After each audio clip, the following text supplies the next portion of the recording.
கொண்ட நாட்டிடையில் மண்ணி அரசிருந்த மண்ணுலக பேரரசை, தென்னன் மகளே திருக்குறளின் மாண்புகழே, இன்னரும் பாப்பத்தே என் தொகையே நற்கணக்கே, மண்ணுஞ்சிலம்பே மணிமேகலை வடிவே முன்னும் நினைவால் முடிதாழ வாழ்த்துவோமே.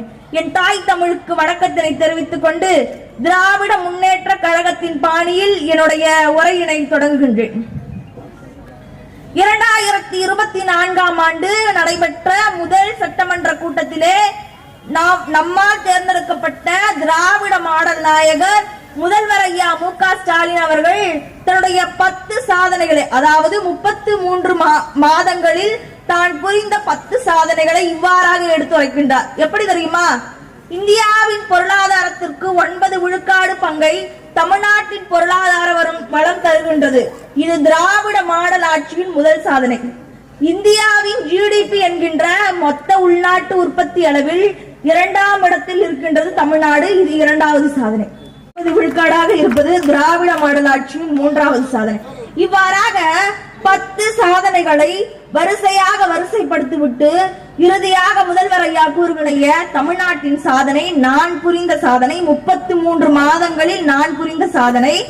அதாவது இந்தியாவினுடைய தென்முனையிலே ஒரு ஆட்சி நடக்கின்றது. அனைத்து அமைச்சர்களும் அங்கே சென்று பார்த்து என்ன தோணியில் ஆட்சி செய்கின்றார்கள் என்பதை நமது மாநிலத்தில் வந்து செயல்படுத்துங்கள் என்று ஒரு கூட்டத்தை தமிழ்நாட்டிற்கு அனுப்பி ஆய்வு செய்து அந்த மாநிலத்திலும் அந்த திட்டத்தை செயல்படுத்துகின்றார்கள் என்றால் அதுதான் திராவிட மாடல் ஆட்சியினுடைய வரலாற்று சாதனை. திட்டமிட்டு தமிழ்நாடு வீழ்த்தப்படும் பொழுது, பின்னுக்கு தள்ளப்படும் பொழுது, இந்தியாவில் உள்ள ஒற்றை மாநிலமான தமிழ்நாடு ஒன்றிய அரசை எதிர்த்து அனைத்து துறைகளிலும் முன்னேறும் பொழுது அதை பார்த்து தமிழின எதிரிகளுக்கு வயிறு எரிகின்றது அல்லவா? அதுதான் திராவிட மாடல் ஆட்சி, திராவிட முன்னேற்ற கழகத்தின் தலை சிறந்த சாதனையாக நான் பார்க்கின்றேன். பொறுமை என்பார்கள். படிக்க செல்லும் ஒரு பிள்ளை பசியோடு சென்று பாடம் கற்பிக்க கூடாது, பாடம் கற்றுக்கொள்ளக் கூடாது என்பதற்காக காலை உணவு திட்டத்தை அமல்படுத்தினார். அதன் மூலம் 16 லட்சம் குழந்தைகள் வயிறார தன்னுடைய காலை உணவினை உண்டு ஊட்டச்சத்தினை பெற்று வருகின்றார்கள். இது மட்டும் சாதனை அப்படின்னு கேட்டீங்கன்னா கண்டிப்பா கிடையாது. தமிழ்நாட்டை பார்த்து தெலுங்கானா மாநிலம் காலை உணவு திட்டத்தை அந்த மாநிலத்திலும் அமல்படுத்தியதுதான் மிகப்பெரிய சாதனை. தமிழ்நாட்டு குழந்தைகளுக்கு மட்டுமே முதல்வர் ஐயா அவர்கள் தந்தையாக இல்லை, தெலுங்கானாவில் உள்ள ஒவ்வொரு குழந்தைகளுக்கும் காலை உணவு திட்டத்தினால் பயன்பெறுகின்ற ஒவ்வொரு குழந்தைகளுக்கும் அவர் தந்தையாகத்தான் திகழ்கின்றார். வெறும் அண்டை மாநிலங்கள்ல மட்டும்தான் இந்த சாதனையான்னு கேட்டீங்கன்னா அதுதான் இல்லை. அதாவது வேற ஒரு நாடான கனடா என்கின்ற ஒரு நாட்டோட பிரதமர் ஜஸ்டின் ட்ரூடோ அவரோட பேரு, அந்த கனடா நாட்டோட பிரதமர் தன்னோட எக்ஸ் வலைதளத்துல வந்து ஒரு பதிவு போடுறார். என்ன பதிவு அப்படின்னா, பள்ளி குழந்தைகளுக்கு இனிமேல் தேசிய உணவு திட்டம் அப்படின்னு சொல்லிட்டு ஒரு திட்டத்தை அமல்படுத்தணும் அப்படின்ட்டு. அதனால இப்ப என்ன சொல்ல வரேன்னா, தமிழ்நாடு வந்து நமக்கு ஒரு முன்னோடி மாநிலமா இல்ல, இந்தியாவில் ஒரு முன்னோடி மாநிலமா இல்ல, உலக நாடுகளுக்கெல்லாம் ஒரு முன்னோடி மாநிலமாக இருக்குன்னு சொல்ல வரேன். 75 ஆண்டுகளை கடந்துருச்சு. இதுவரைக்கும் ஒரு அமைச்சராவது இஸ்லாமிய சமூகத்திலிருந்து தேர்ந்தெடுக்கப்பட்டிருக்காங்க. ஆனா இந்த ஒரு முறை அவர் பிரதமராக தேர்ந்தெடுக்கப்படும் பொழுது ஒரு இஸ்லாமிய சகோதரர்கள் கூட பதவியில, அமைச்சர் பதவியில இல்ல. அதுதான் வந்து இவர்கள் தமிழர்களுக்கோ இல்ல மதவெறி பிடித்தவர்களுக்கோ இவர்கள் செய்கின்ற அநியாயம். பண்டைய காலத்துல கடல் கடந்து வணிகம் செய்த தமிழன், சங்க காலத்துல கிரேக்கம் வரை சென்று வணிகம் செய்த தமிழன் கிட்ட இந்த தமிழன் கிட்ட கடல்சார் பரப்புகள் எதுவுமே கிடையாது. தன்னோட அண்டை நாடான இலங்கையை பற்றி பேசுவதற்கோ அதற்குண்டான உறவை பற்றி முடிவெடுக்கவோ தமிழ்நாட்டிற்கு எந்த அதிகாரமும் இல்லை. ஏன்னா இங்க மாநில சுயாட்சி இல்ல. மருத்துவர் ஒருவர் நேற்றுக்கு முந்தைய நாள் வந்து ஒரு அறிக்கை ஒண்ணு விடுறாரு.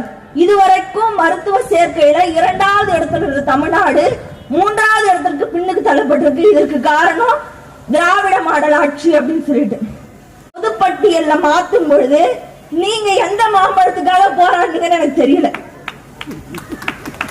நீங்க எந்த மாம்பழத்துக்காக போராடுனீங்கன்னு எனக்கு தெரியல. ஏன்னா மாநில பட்டியலே இல்லாத நீட் தேர்வுக்கே நாங்க வேண்டாம்னு சொல்லிட்டு இருக்கோம். அப்ப நீட் தேர்வுனால வர சேர்க்கை மட்டும் நாங்க எப்படி ஆதரிக்க முடியும்? அதே மாதிரி ஆதரிச்சாலும் தமிழக மாணவர்களை போய் எம்பிபிஎஸ் சீட்ல உட்கார்றாங்க. போய் கேட்டா தும் கே ஞாம் கே என்றோம். எனக்கும் ஒண்ணும் புரியல, அவனுக்கும் ஒண்ணும் புரியல, என்ன கேட்கறதுன்னு சொல்லிட்டு. அந்த மாதிரி வட இந்தியர்கள் வந்து இங்க ஆட்சி செய்யணும். மருத்துவத்துறை, ரயில்வே ஸ்டேஷன்ல போய் பாருங்க, எவனாச்சும் தமிழ்ல பேசுறானா? போலீஸ் முத கொண்டு ஒரு வடக்குனாதான் இருக்காங்க. இவர்களோட ஆட்சியின் நோக்கமே என்னன்னா, வடக்கு வாழணும், தெற்கு வந்து தேயணும்.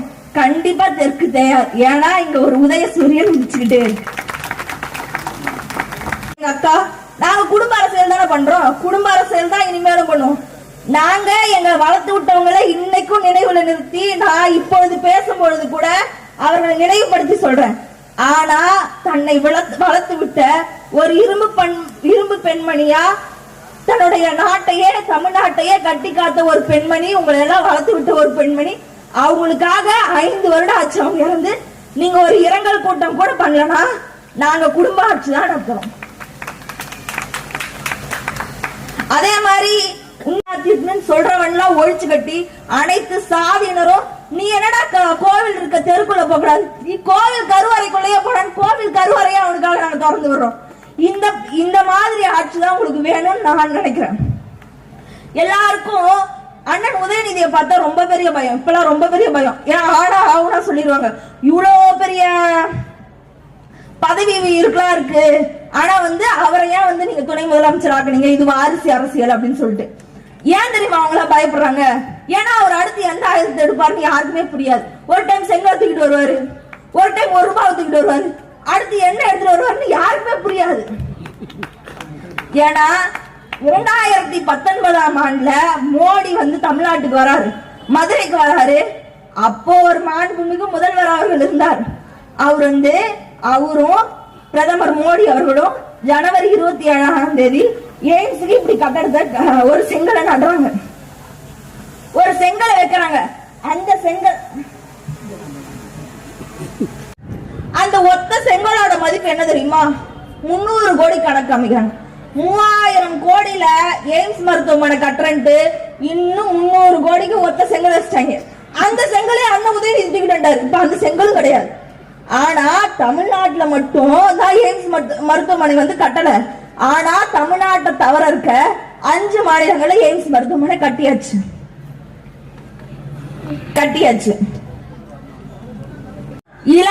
இலங்கை இருக்காங்க இல்லையா, இலங்கையில வந்து எங்களை தமிழர்களை வந்து நீங்க பிடிச்சு வச்சிருக்கீங்க, அந்த மீனவர்களையும் படகையும் விடுவீங்க அப்படின்றாங்க.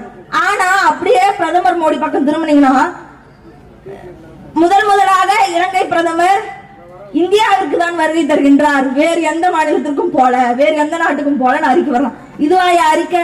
அங்க என்னோட அப்பனும் என்னோட அண்ணனும் செத்து போயிட்டு இருக்கான், அது உனக்கு தெரியல. இவர் முதல்ல இந்தியாவுக்கு வந்தாருன்னா வேற எந்த மாநிலத்துக்கு போனா எனக்கு என்ன? நான் திருப்பி சொல்றேன், மதவெறியை தூண்டாது மத நல்லிணக்கத்திற்கு போராடுபவர்கள் நாங்கள். குடும்ப அரசியல் என புறம் பேசாமல் தமிழ்நாட்டையே குடும்பமாக கொண்டவர்கள் நாங்கள். சாதி அரசியலை கையில் எடுக்காமல் சமத்துவத்தை அனைத்திலும் கொடுப்பவர்கள் நாங்கள். ஒற்றை ஆட்சி முறையை ஒடுக்கி மாநில சுயாட்சிக்காக துடிப்பவர்கள் நாங்கள். பெண்ணை அடிமைப்படுத்தாது பெண்ணுரிமைக்கு குரல் கொடுப்பவர்கள் நாங்கள். எனவே நீங்களே முடிவு செய்யுங்க.